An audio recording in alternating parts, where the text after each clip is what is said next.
How's it going, everybody? Welcome back into the SFS channel here. My name is Gavin, and today we're going to be continuing our discussion of some later round targets for 2022 fantasy football by talking through 3 wide receivers, rookies in fact, that I really like for this upcoming year. I think they've got some sleeper potential here, the opportunity that if they totally smash on their draft day upside, they could be league winners if the best case scenario comes true here.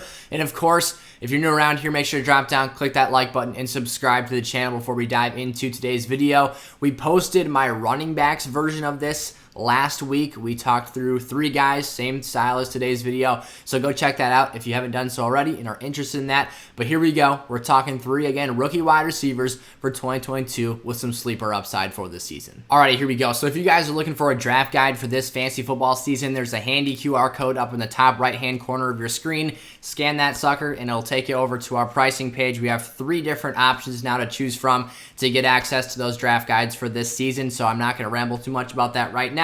I'll let you scan that and see that stuff for yourself. So Jalen Tolbert here is the first player we're talking through in today's video. Shout out to one of you guys, a member of the community that commented on a video and asked about Jalen Tolbert, kind of brought up the upside here and asked why I haven't talked through him more this offseason.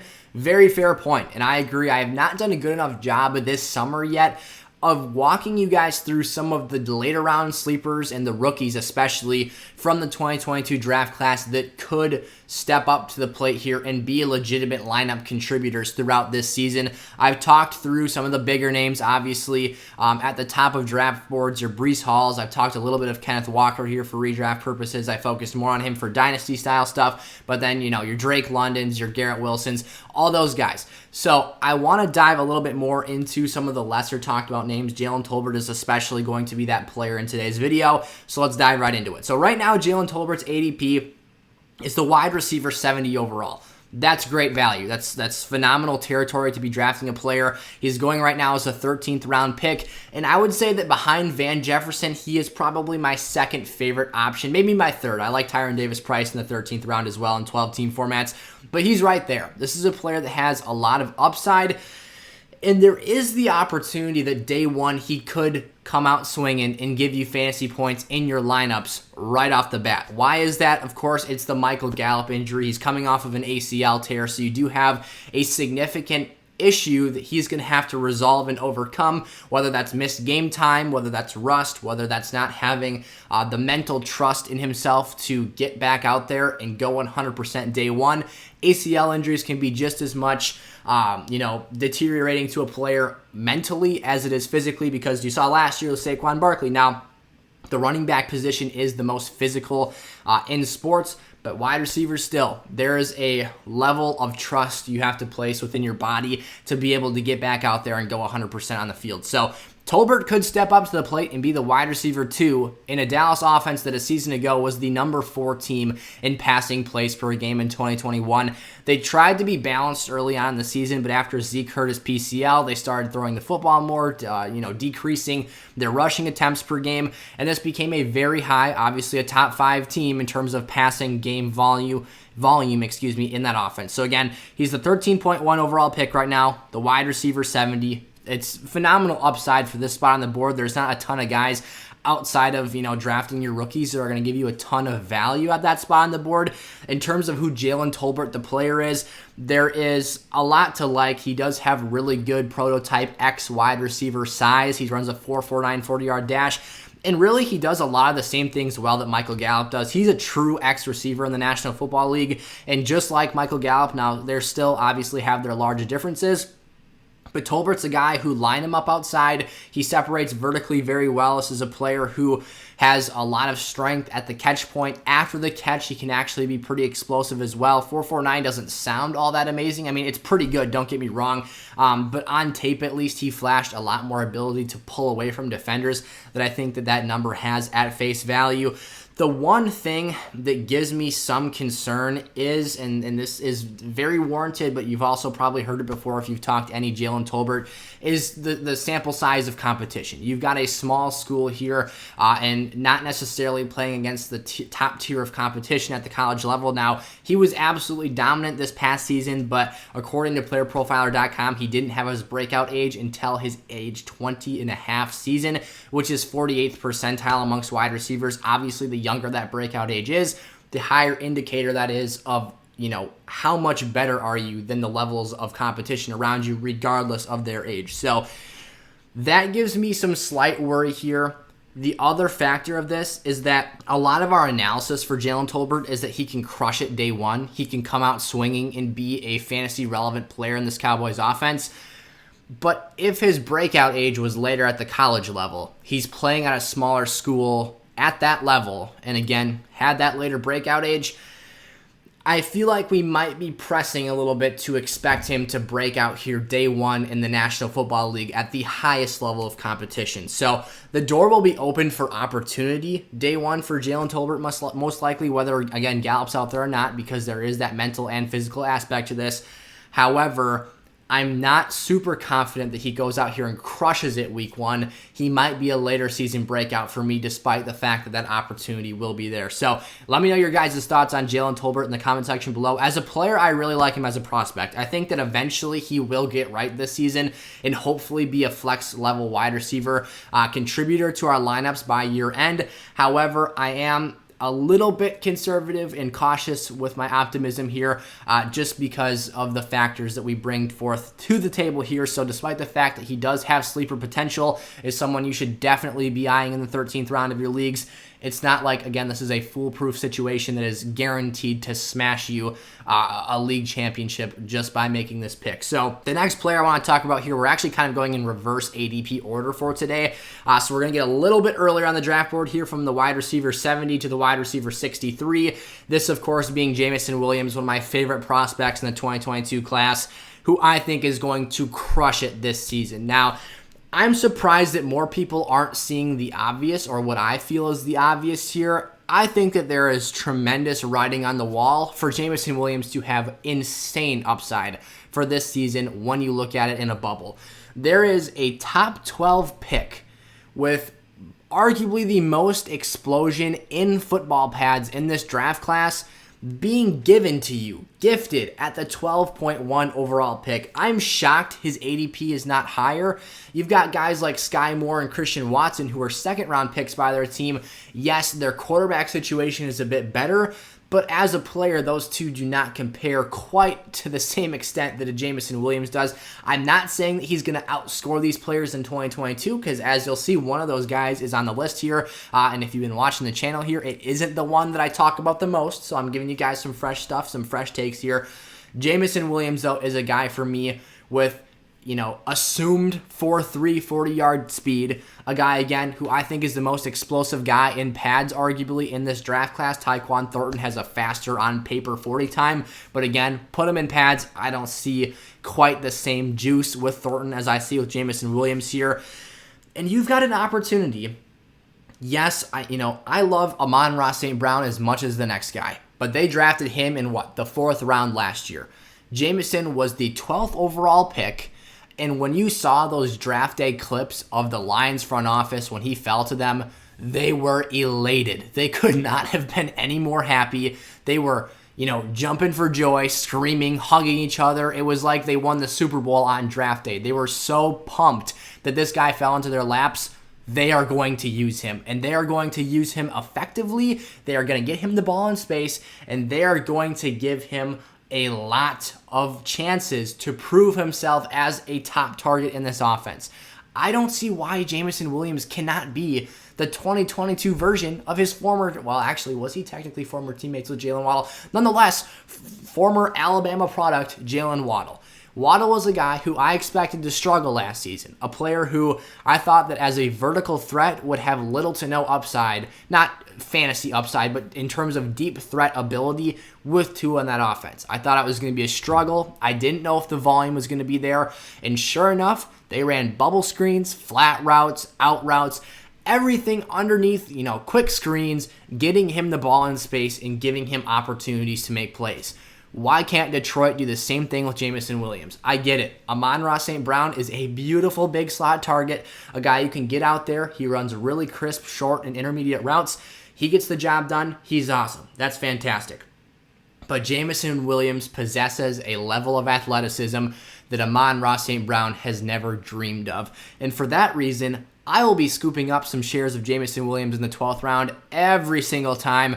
I am always devastated when someone is able to snipe me and get Williams ahead of me on the draft board, and you guys should feel that same pain as well, because at the wide receiver 63 position, this is a guy that you're drafting as a wide receiver 6 off the table here.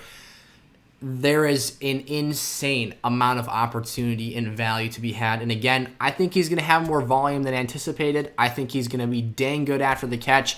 And I think that this offense in Detroit is headed in the right direction. And while Jared Goff is no Patrick Mahomes, he's still capable of getting the ball out in space and being a high-level facilitator in the National Football League. So, again, ADP, 133.3 overall, wide receiver 63, 12th round, first pick off the table. I'm drafting Jameson Williams every single time.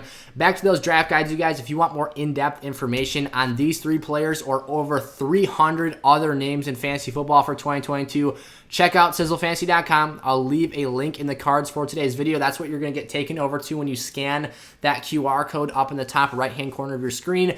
Again, we've got 3 different ways to pay for that. We've got a monthly subscription that you can get access to the guides and in-season weekly lineup advice. We've got a one-time all-access pass where you just pay for it and you get it through this season's Super Bowl. Or if you guys check out Underdog Fantasy and use promo code SFS, you can get the draft guides and in-season weekly lineup advice through, again, this Super Bowl here in February 13th, or the Super Bowl's on the 12th. You'll get access through the Monday after for $10. All you got to do is deposit using promo code SFS, $10 or more as a new user, and you're going to get access to those guides. And again, player profiles for all 3 of these guys: Jalen Tolbert, Jameson Williams, Skyy Moore, our last player here, as well as, again, over 300 other player profiles, including all kinds of good stuff. I'll put one example up on the screen of Devontae Adams or Joe Burrow. Those are the ones I like to use for samples. But there is trade values, age, shelf life, pros and cons of their situation, and player strengths in terms of their traits they bring. That is loaded. Over 500 pages of total content on those draft guides. So go check out that stuff. Check out sizzlefantasy.com. I'll see you guys there. Again, promo code SFS on Underdog. Skyy Moore is our last player we're talking through today. He is the wide receiver 48, the 99.5 overall pick off the board.